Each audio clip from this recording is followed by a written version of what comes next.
हाँ जी। अच्छा, ठीक है। कल प्रभु जी पहले अध्याय का संख्या नंबर 26 श्लोक किया था। जी। आपने बताया था कि जैसे हमने 25वें श्लोक संख्या में क्या किया था, सुना था। अ, कृष्ण भगवान श्री कृष्णा जी अर्जुन को स्पेशली मतलब बोल रहे हैं एक पॉइंट करके कि आप देखो कि आपके विपक्ष में गुरु द्रोण है, भीष्म पितामह है, और भी जैसे आपके वो दुर्बुद्धि पुत्र दुर्योधन है और उनके भाई हैं, बंधु हैं, सब खड़े हैं।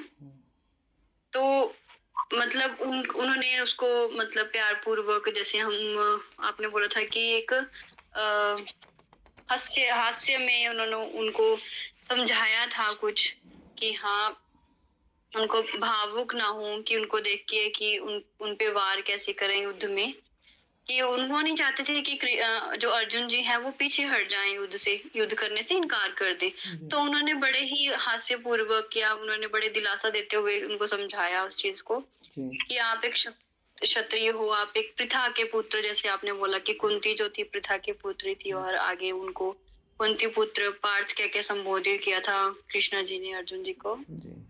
तो ऐसे ही इसमें और उन्होंने ऐसे ही कई मतलब उन्होंने जैसे उनको दिलासा देते हुए आगे उनको फर्दर इस श्लोक में आगे बोला है कि इस वाले युद्ध में आपके इस जो 26वां श्लोक है, तो उसमें कृष्णा जी ने मतलब जो अर्जुन जी हैं अपने रथ के ऊपर सवार होके कृष्णा जी को रथी बनाकर, सारथी बनाकर दोनों पक्षों के बीच में खड़े हैं, मध्य में। तो उनकी जो विपक्ष में सेना थी उनके उसमें जैसे आपने बोला दुर्बुद्धि पुत्र दुर्योधन है, उनके भाई हैं, चाचा था, उनके बच्चे हैं, पितामह थे, गुरु हैं, भाई बंधु हैं, सखा हैं, मित्र जैसे आपने बोला था, भाइयों के ससुर हैं आगे, और जैसे आपने बोला था अभिमन्यु के समान उनके आगे उनके भाइयों के बच्चे थे फर्दर। ससुर जैसे उनके अपने ही ससुर, ऐसे भाइयों के भी ससुर हुए हैं, पौत्र हैं, पित्र हैं।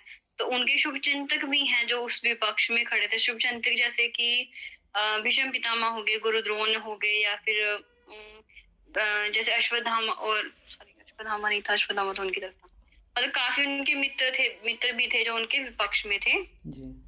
तो कृष्णा जी ने उनको ये मतलब काफी सांत्वना दी कि हाँ आपके विपक्ष में जो है अपने ही हैं सारे, पर आपको देखना है जो भी उन्होंने मतलब उस टाइम पे कहा, आगे श्लोक में आएंगे तो उस टाइम पे मेनली पॉइंट ऑफ व्यू करके बता रहे हैं कि जी। आपके सारे ही सामने शूरवीर भी हैं, बट आपको अपना देखना है कि आप क्या हो, आप मतलब क्यों हो यहाँ पे।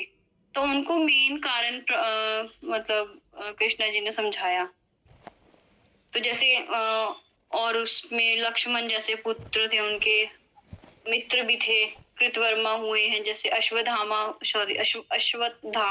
हुए हैं, सब विपक्ष में थे।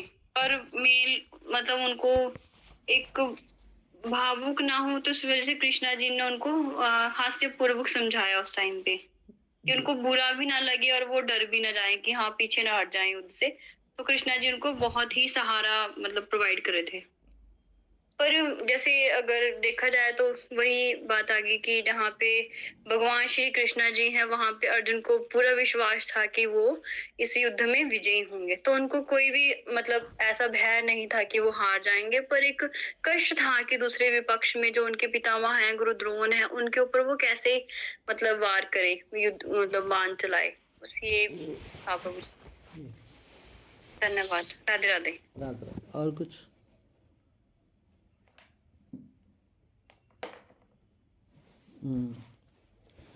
बहुत सुंदर, धन्यवाद। नैन्सी जी। हाँ जी। हाँ जी, कल क्या सुने थे, सुनाइए। कल आपने पहले अध्याय का 26वां श्लोक उसमें आपने बताया था कि श्री कृष्ण जी ने दोनों सेनाओं के बीच में अर्जुन का रथ, अर्जुन के कहने पर दोनों सेनाओं के बीच में ले जाकर खड़ा कर दिया था और अर्जुन को बोला कि देखो ये कुरु वंश की सेना की तरफ देखो जिनके साथ हमें युद्ध करना है। इसमें तुम्हारे जैसे इसमें तुम्हारे मतलब भीष्म पितामह हैं, गुरु हैं, द्रोणाचार्य हैं, कृपाचार्य हैं, शकुनी मामा है, दुर्योधन है, जैसे भाई भी है, लक्ष्मण जैसे पुत्र हैं, अश्वत्थामा और कृतवर्मा जैसे मित्र भी हैं, जिनके साथ उन्हें युद्ध करना। कृष्ण जी का इसका मेन मोटिव यही था कि किसी भी तरह अर्जुन अब युद्ध से पीछे ना हो, क्योंकि एक क्षत्रिय धर्म होता है कि अगर उसको कोई युद्ध के लिए ललकारे तो क्षत्रिय को फिर युद्ध करना चाहिए। तो कृष्ण जी चाहते थे कि कृष्ण जो अर्जुन जी थे वो कृष्ण जी के मित्र भी थे, भक्त भी थे और बुआ के बेटे होने के नाते रिश्तेदार भी थे, भाई भी थे जी। इसलिए कृष्ण जी चाहते थे कि अर्जुन किसी को भी देख के ये ना उसे मतलब फील हो कि मैं भीष्म पितामह की गोद में पला हूँ, या द्रोणाचार्य जी ने मेरे को उन्होंने मेरे को शिक्षा दी, मैं उनके खिलाफ कैसे अस्त्र शस्त्र उठाऊंगा। तो वो उनकी माइंड पावर भी तेज, मेंटेलिटी नहीं तेज करना चाहते थे कि ये युद्ध के लिए कभी भी पीछे ना हो। जी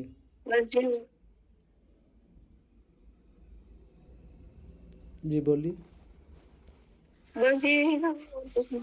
ठीक है, बहुत सुंदर, धन्यवाद आपको। तो आज हम कौन सा श्लोक करेंगे, पढ़ेंगे? 27वां 27वां नंबर श्लोक। 27वां प्रभु जी, 27 श्लोक पहले अध्याय का। श्लोक को हम शुरू करने से पहले, पढ़ने से पहले हम क्या करते हैं? भगवान को याद। जी, हाथ जोड़ते हुए, आंख बंद करके, मन में भगवान का ध्यान करते हुए, जीभा के माध्यम से भगवान का मन में भगवान का नाम लेते हुए जीवा से स्मरण करना है, हाथ जोड़ जी क्लोज करके। ओम नमो भगवते वासुदेवाय। ओम नमः भगवते वासुदेवाय। ओम नमो भगवते वासुदेवाय। ओम नमः भगवते वासुदेवाय। ओम नमो भगवते वासुदेवाय। ओम नमः भगवते वासुदेवाय। श्रीमद् भगवत गीता पहला अध्याय, श्लोक संख्या 27।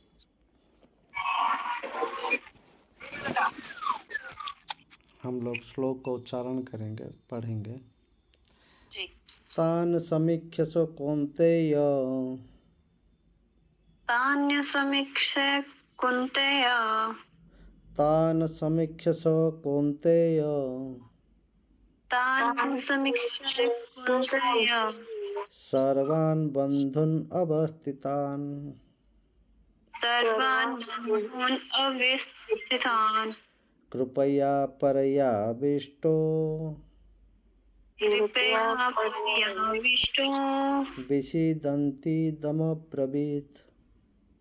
विषीदन्ति दमब्रवीत्। तान् समीक्ष्य कौन्तेय। तान् समीक्ष्य कुन्तेय। सर्वान् बन्धून् अवस्थितान्। सर्वान् बन्धून् अवस्थितान्। कृपया पर्याविष्टो। कृपया पर्याविष्टो। विषीदन्ति दमब्रवीत्। विषीदन्ति इदमब्रीत्। विषीदन्ति दमब्रवीत्। विषीदन्ति इदमब्रवीत्। तान् समीक्ष्य कौन्तेय। तान् समीक्ष्य कौन्तेय। सर्वान् बन्धून् अवस्थितान्। सर्वान् बन्धून् अवस्थितान्। कृपया पर्याविष्टो। कृपया पर्याविष्टो। विषीदन्ति दमब्रवीत्। विषीदन्ति इदमब्रवीत्। ठीक है, पढ़िए। तांसो समीक्षाय कौन्तेय सर्वबन्धो व्यवस्थितान् कृपया पर्याविष्टो विषीदन्तीदम् ब्रवीत्। ठीक है, बहुत सुंदर, धन्यवाद। नेक्स्ट पढ़िए। तान्यस्मिख्याश्च कौन्तेय सर्वान् बन्धून् अवस्थितान् कृपया पर्याविष्टो विषेदन्तीदमब्रवीत्। ठीक, बहुत सुंदर, धन्यवाद।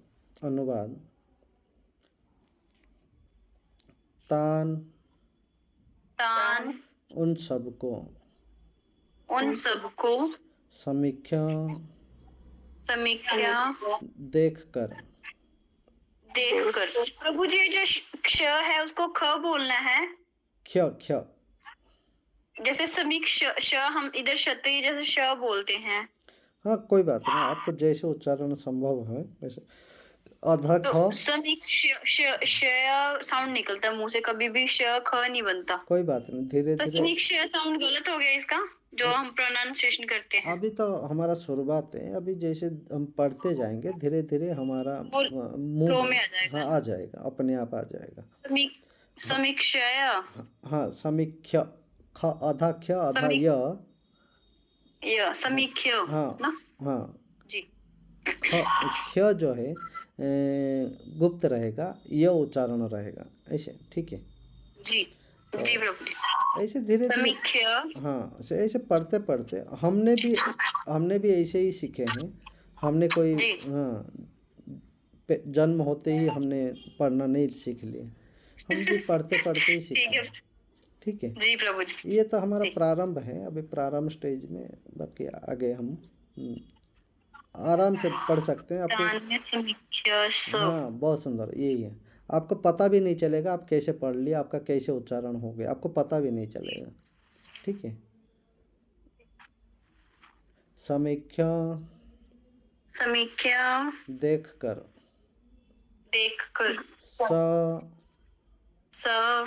वह कौन्तेय कुंती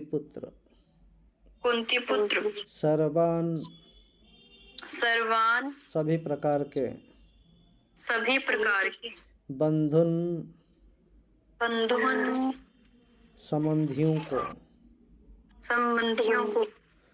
अवस्थितान स्थित कृपया दयावश परया अत्यधिक आविष्ट अभिभूत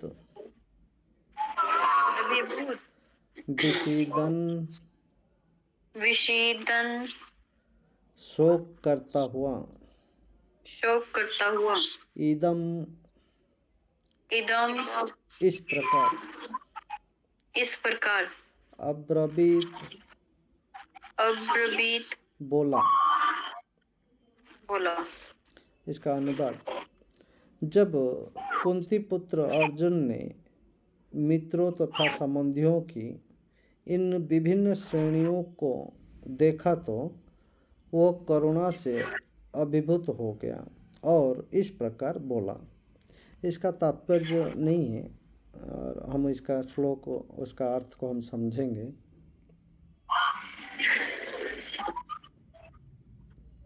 तान समीक्षस कौन्तेय सर्वान् बन्धुन् अवस्थितान् कृपया पर्याविष्टो विषीदन्तीदमब्रवीत्। जैसे हम पिछले श्लोक में सुने थे,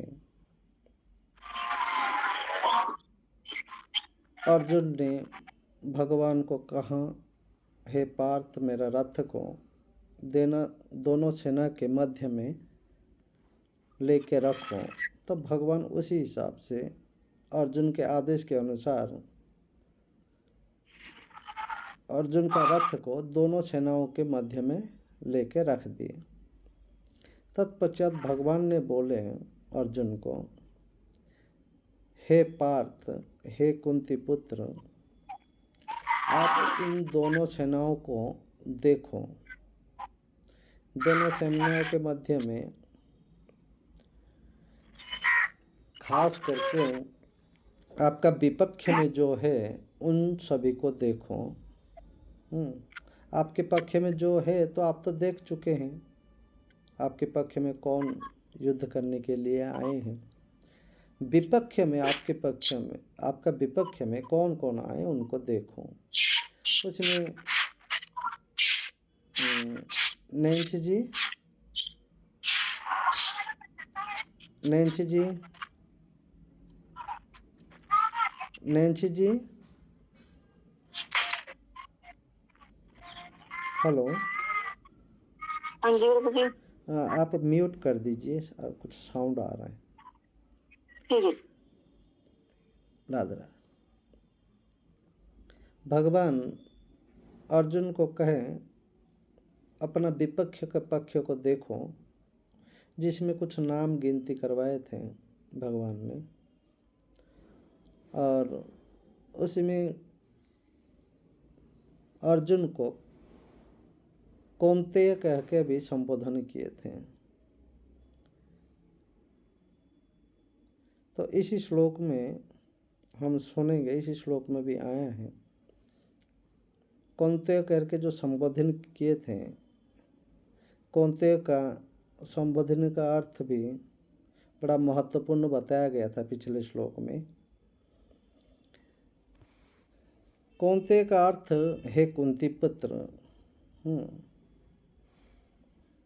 और हे कुंती पुत्र अर्जुन, और हम सुने थे भी है उसका कौन्तेय का अर्थ का।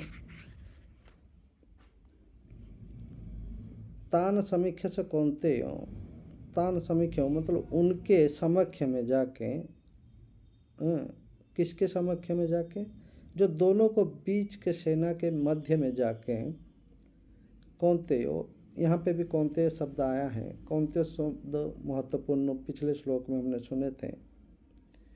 कौन्तेय का बहुत सुंदर अर्थ है कुंती प्लस अ कौन्तेय। इसको छंद विच्छेद करके हम जब पढ़ेंगे सुनेंगे, कुंती का अर्थ कृपा करने वाले हैं, करुणा करने वाले हैं या दया करने वाले हैं। मंच उनके अंश हैं, करुणा करने वाले के अंश है या दया करने वाले के अंश है। अर्जुन, हे अर्जुन, आप कौन्तेय है, कौन्तेय का अर्थ आप करुणा करने वाले के अंश हैं या आप कुंती के पुत्र हैं। कुंती का अर्थ है करुणा करने वाले हैं। समझ गए?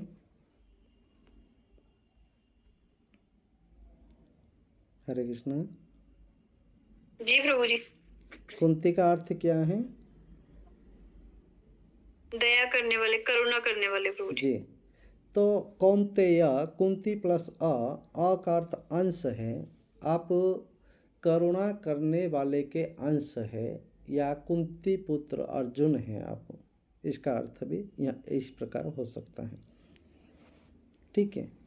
उनको दोनों पक्ष के बीच में रख के समीक्ष मतलब बीच में देखने लगे। देखने, किसको देख रहे हैं? दोनों पक्ष का सेनाओं को देखे हैं।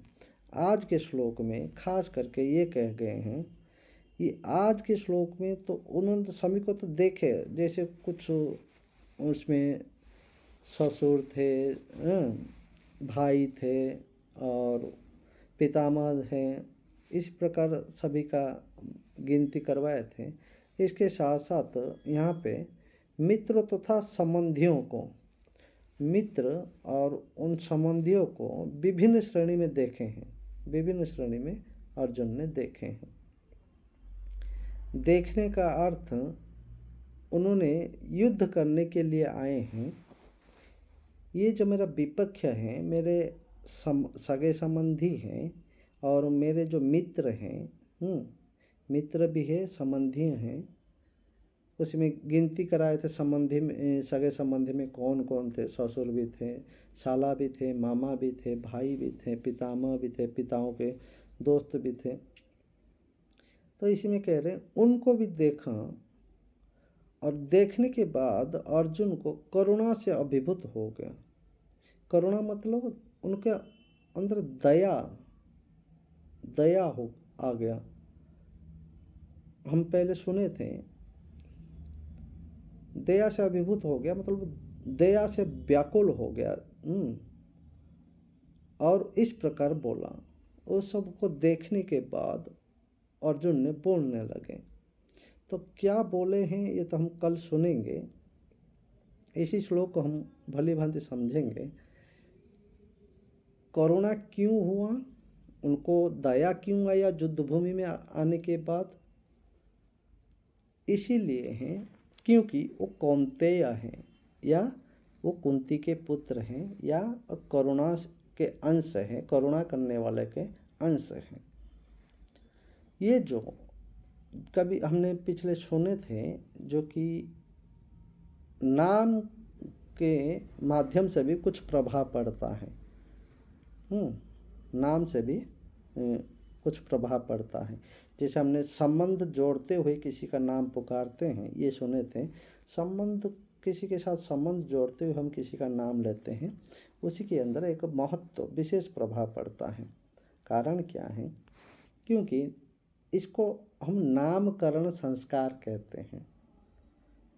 नाम का प्रभाव है और नामकरण संस्कार है। आप लोग को पता है हमारा मनुष्य जीवन में 16 संस्कार हैं। 16 जी मतलब प्रभु जी। 16 संस्कार हैं जी। तो 16 संस्कार क्या क्या है आपको पता है? जी सर, जी प्रभु जी।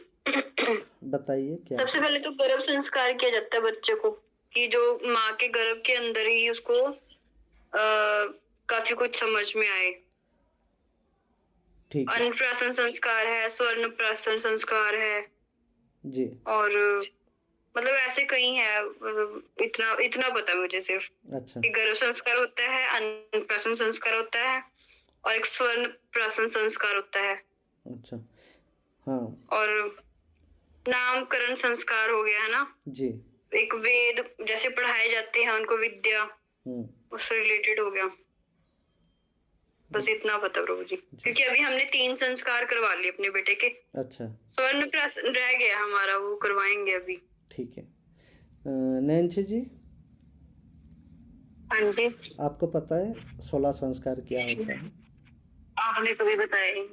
जी आपने कभी बताया ही? ठीक है, आज बता देता हूँ। 16 ये आपके पास नोटबुक और पेन है? ये नोट करने योग्य हैं, और ख़ास करके प्रत्येक माताओं को ये पता होना चाहिए, प्रत्येक माता को। ये क्योंकि ये मनुष्य जीवन का एक बहुत नितांत आवश्यकता है, जिसके वजह से हम कहते हैं हमारा बच्चे आज हमारा बात नहीं सुनते, नहीं सुनते, फोनों में लगे रहते, बात नहीं मानते हैं। कारण क्या है? उसका कारण हम ही है। तो ये 16 संस्कार के अंदर एक संस्कार है। 16 संस्कार को तो हम सुनेंगे। उसके अंदर 16 संस्कार के अंदर एक संस्कार है नामकरण संस्कार। जी। इस प्रकार प्रारंभ से गर्भधारण संस्कार से लेकर अंतिम संस्कार तक 16 संस्कार हैं। तो आप लोग करते या नहीं करते पता नहीं है, प्राय हमारा उधर सभी प्राय करते हैं। जी। गर्भधारण संस्कार से लेकर उसके बाद अंतिम संस्कार तो आप सभी को पता होगा ही होगा। जी, अंतिम संस्कार, गर्भधारण संस्कार, अंतिम संस्कार, ये दोनों सभी को पता होता ही है। सॉरी, एक जन्मजात संस्कार और दूसरा अंतिम संस्कार, ये सभी को पता होता है। नोट कर लेते हैं प्रभु जी, बता दीजिए। जी 16 संस्कार। जी, अच्छी बात है, बहुत सुंदर है। आप नोट कर लीजिए, मैं बता देता हूँ जी। पहला संस्कार है गर्भधारण संस्कार। जब कोई भी पुरुष और स्त्री का विवाह हो जाता है या पानी ग्रहण होता है, उसके बाद वो गर्भ धारण के लिए जब तैयार होते हैं, वो गर्भ का पूजा किया जाता है। उसी माताओं को इसको लक्ष्मी बेबी शावर भी बोलते हैं आजकल उसको इंग्लिश। उसको पहले सुन लीजिए, नोट कर लीजिए, और अंत में जी जो भी कहना है मेरे को कह दीजिए। जी पहला संस्कार जो है गर्भ धारण संस्कार, ये पहला संस्कार है। जब वो माता लिख लिया गर्भ धारण के लिए तैयार होते हैं, उसका पूजन किया जाता है। उसको कहते हैं गर्भ धारण संस्कार। उसके बाद आता है जैसे गर्भ धारण होने के बाद 7वां या 8वां महीना जब होता है माताओं का, तब उसका जब वो जीव परिपक्व अवस्था में हो जाता है, 7वां 8वां महीना में परिपक्व हो जाता है, उसका एक पूजन किया जाता है।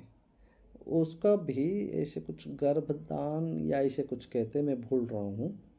गोदी गोदी भराई ऐसे कुछ गोद भराई है ना, गोद इसको भराई। तो ऐसे तो ये जी एक प्रामाणिक स्वाभाविक बोलते हैं, लेकिन उसका एक एक्चुअली नाम है, मैं भूल रहा हूँ। उसको मैं गोद भराई लिख लूं फिर। हाँ, लिख लीजिए, कोई बात नहीं, ये हमको जानना है, ऐसे नहीं है जो कि एक्चुअल अर्थ ही जाने। ठीक है, उसको गोद भराया इसके प्रकार उसको कहते हैं। तीसरा है उसको गर्भदान कहते हैं, जो कि उनका जन्म करने का समय आता है, उसका भी पूजन किया जाता है, उसका भी पूजा करते हैं। उसके बाद जन्मजात संस्कार, जो जीव जन्म होता है माँ के कोख से। लिखे? लिख लिया प्रभु जी। कितना क्या हुआ, क्या क्या लिखे? एक गर्भधारण संस्कार, दूसरा आपने वो गोद भराई वाला कहा था जी, और गर्भधान, और फोर्थ है जन्मजात संस्कार। जी, जन्म, उसको जात कर्म संस्कार भी कहते हैं। उसके बाद जात उसको मतलब जन्म, उसको जात कर्म संस्कार भी कहते हैं, जन्म होने के बाद जो संस्कार किया जाता है। ठीक है। और 5वां हो गया नाभि छेदन। नाभि छेदन हाँ, उसको भी बड़ा सुंदर कहते हैं, नाम भूल रहा हूँ उसका भी। उसको नाभि छेदन अभी सांकेतिक भाषा में इसे लिख लीजिए। नाभि छेदन। उसके बाद आता है उनका नामकरण संस्कार। छठा हो गया नामकरण संस्कार के बाद उसको होता है अन्नप्राशन संस्कार। अन्न जैसे कि उनको कुछ खिलाया जाता है। उसके बाद अन्नप्राशन संस्कार के बाद उनको होता है विद्या आरंभ संस्कार, जो कि उनको विद्या के लिए जो पढ़ने के लिए जो सिखाया जाता है, उसका भी पूजन होता है। हर चीज़ का ये पूजा होता है। उसके बाद चूड़ा कर्म संस्कार, उसको जो मंडन किया जाता है, उसको चूड़ा कर्म संस्कार कहते हैं।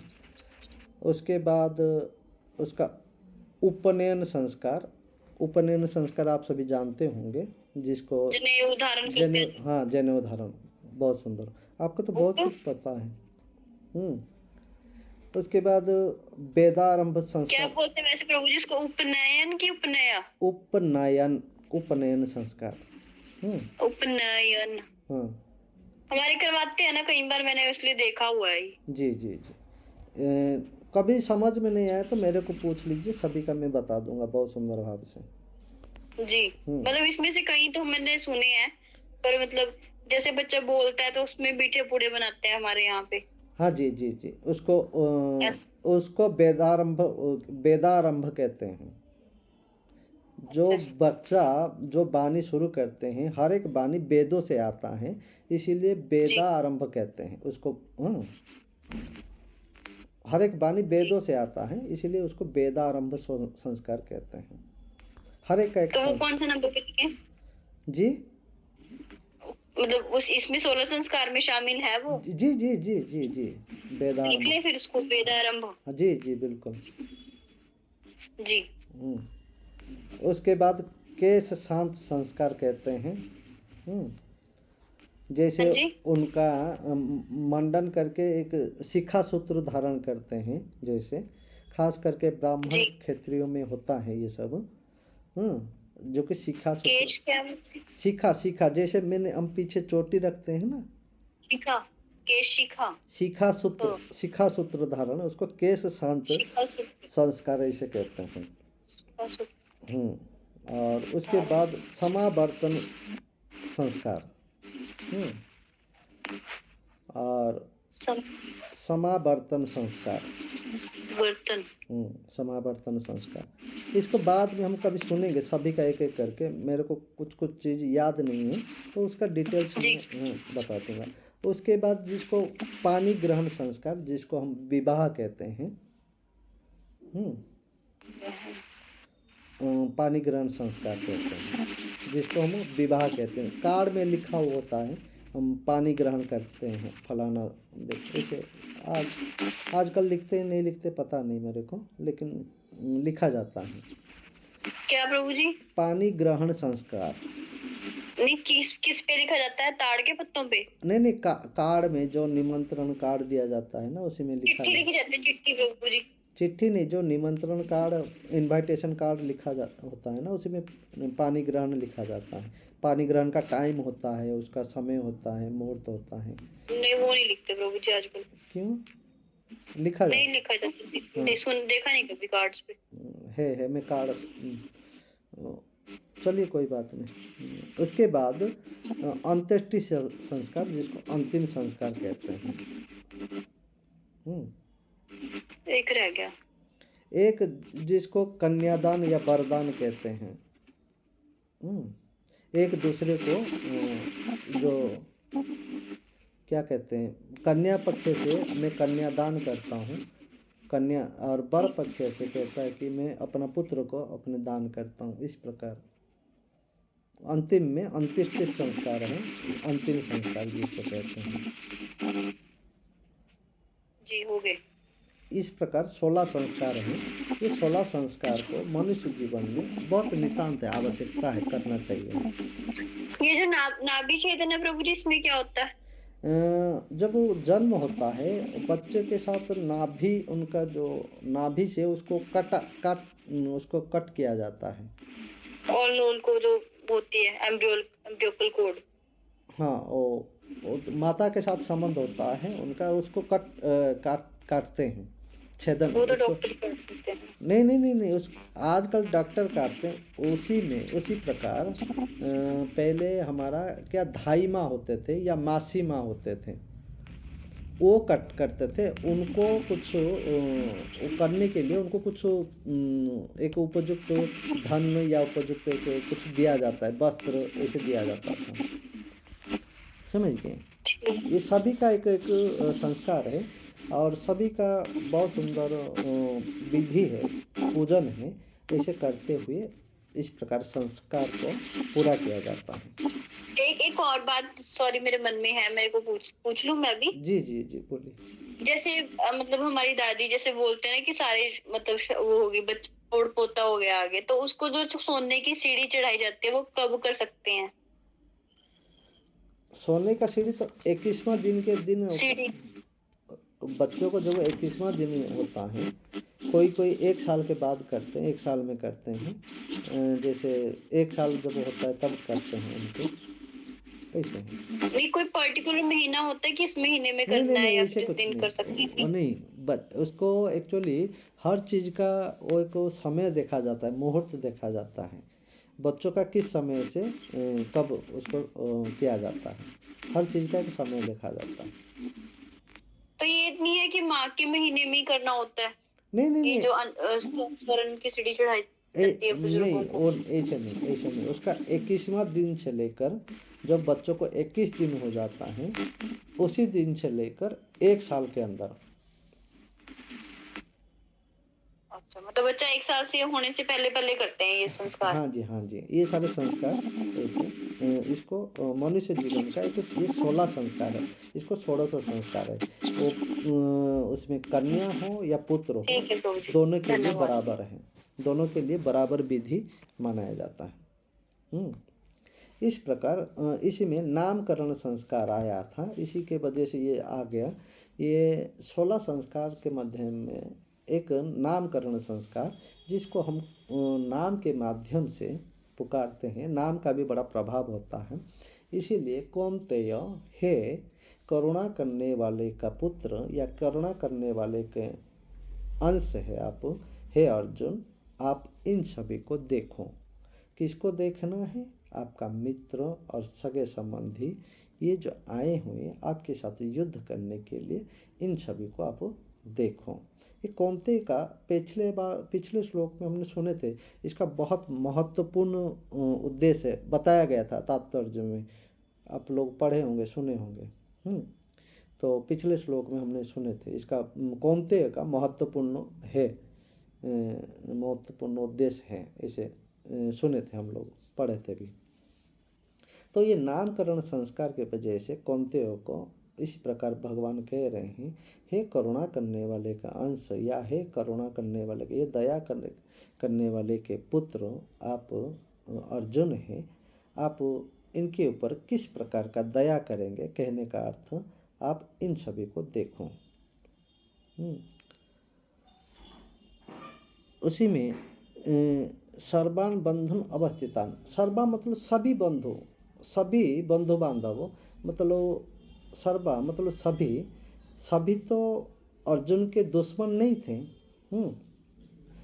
सभी अर्जुन के दुश्मन नहीं थे, लेकिन ये युद्ध भूमि में आने के कारण, युद्ध करने के लिए आने के कारण, ये इनका क्या है, दुश्मन हो गए। इनके विपक्ष में, अर्जुन के विपक्ष में, अर्जुन के विरोध में युद्ध करने के लिए आने के कारण सभी बंधु बांधव जो है ये दुश्मन है, लेकिन सभी अर्जुन के दुश्मन नहीं है। दुश्मन इसीलिए है, वो हमारा विपक्ष में हमारे साथ युद्ध करने के लिए आए हैं। तो इस प्रकार कृपया मतलब कृपा करके, इसमें कृपा करके या दयावश, दया करके, परया अत्यधिक, अत्यधिक अभिभूत, ये दयावशतः क्या करने लगे अर्जुन जी ने, तान विषिदंती दमब्रवीत, विषिदंती का अर्थ हमने सुने हैं, शोक करता हुआ, मतलब रोता हुआ। किस प्रकार रोए? हृदय ईदम, ईदम मतलब इस प्रकार रोए। किस प्रकार रोए? जैसे कि एक कोई भयानक विपत्ति, अनुजी म्यूट कर लीजिए, कोई भयानक विपत्ति उनके ऊपर आ गया, या ऐसे कोई विपत्ति जो कि वो उनको सामना नहीं कर पा रहे हैं, और उसको सामना करने का उनके पास शक्ति नहीं है, या भयभीत हो गया विपत्ति को देख के, इस प्रकार, किस प्रकार, ओ करुणा के वजह से, दया बस, या इस प्रकार ये दया करते हुए इनके प्रति उनको शोक करने लगे, या एक भयानक विपत्ति को सामना करते हुए उन्होंने रोना शुरू की। इसका दो अर्थ हैं, या भयानक विपत्ति को सामना करते हुए उनको रोना शुरू कर दिए, या ये सब सगे संबंधी को, ये सारे सभी बंधु बांधवों को देखते हुए दयावश, करुणावश उन्होंने रोना शुरू कर दिए, और रोते हुए उन्होंने बोलना शुरू किए, रोते हुए बोले। किसने? अर्जुन ने ये सारे सगा संबंधी को देखते हुए करुणावश या दयावश रोना शुरू किए और रोते हुए बोले, या ये भयानक विपत्ति, आने वाला भयानक विपत्ति को समझते हुए उन्होंने रोना शुरू किए, रोते हुए बोले। ये भयानक विपत्ति को किस प्रकार का मैं सामना करूं, या ये भयानक विपत्ति को किस प्रकार का मैं टालूं, इसको भी इस प्रकार, ये इसका दो अर्थ होता है। इस प्रकार उन्होंने दोनों प्रकार से करुणावश या भयानक विपत्ति को सामना करते हुए रोना शुरू किए, रोते हुए उन्होंने बोले। क्या बोले, हम इसको अगले श्लोक में सुनेंगे, और रोते हुए अर्जुन ने क्या बोल रहे हैं, क्या बोलना चाह रहे हैं।